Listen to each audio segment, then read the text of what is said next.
Since the release of Grand Theft Auto Online back in 2013, there has been a total of 10 heists that have been released into Grand Theft Auto Online. These being the 5 original heists ranging from the Fleeca job through to the Pacific Standard job. The 3 Doomsday heists, being the data breaches, the Bogdan problem, and the Doomsday scenario. After this came the Diamond Casino heist, which came out 3 months after the Diamond Casino and Resort update. And then the final heist that was released to Grand Theft Auto Online was the Cayo Perico heist, which is nearing being out for its 3rd year this year. In this video, I am going to be putting each one of these heists into a tier list, based off my own personal experiences with each individual heist that has been released in the near 7 years. Now that I have been playing Grand Theft Auto Online myself, any of the opinions I give on these heists may differ to the ones that you have yourself. And they are all up for debate if you want in the comments section below this video. If you want me to do any more of these tier lists in the future on this channel, then do let me know, but let's move on to doing the tier list. With this tier list, I think I am going to start with the Prison Break. I have never really been a fan of this heist myself, and haven't really played through it all that much, so I do not have much of an opinion on it. But from my experiences of playing this heist before, I found it difficult to play through, as there would always be that one person who would go wrong somewhere and end up dying.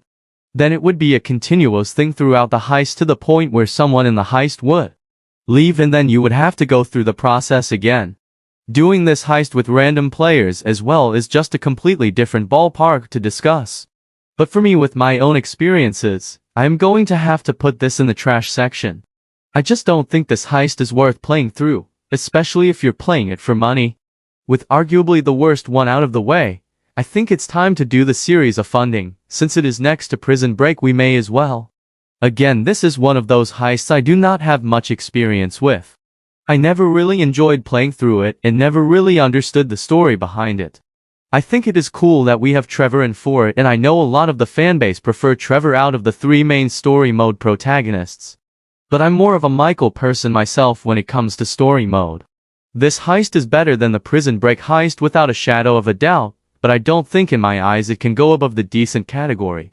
So I am going to have to put it into the not worth it category, but in the very top part of it, if that makes any sense at least. Now I am going to do all 3 Doomsday heists as one, as I do not think any of them are that good.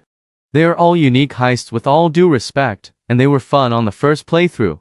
But the amount of hours and effort that you have to put in, just to do the setups for these heists, let alone the finales, they will all fall into the not worth it category. I am sorry if you like these heists, but they are not good in terms for the amount of money you can make, compared to the time requirements that are needed to set these up. The Humane Labs heist is actually all not that bad in my opinion. The finale, the story behind it, I find it to be quite good actually. I would not rank it in my top 3 heists in the game, and I do not think anyone would actually for that matter. But it is one of those heists in my opinion where it is sort of in the middle for me. The setups are okay, the finale is brilliant, but for me I am going to put this one in the decent category. I feel like if I put this any higher then I will most definitely get people kicking off at me in the comments. So in the decent category it goes. The Fleeca job is up next. In terms of how easy it is, I would rank it as the easiest heist in the game, by far. But for the payout and all of that, it is not worth doing, so I will put it in the not worth it category. Now here is where we get on to the big heists.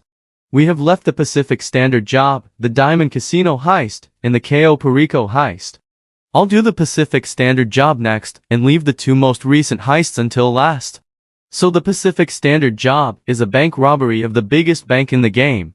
And in my opinion, I am most definitely ranking this one in my top 3 heists to ever release into Grand Theft Auto Online.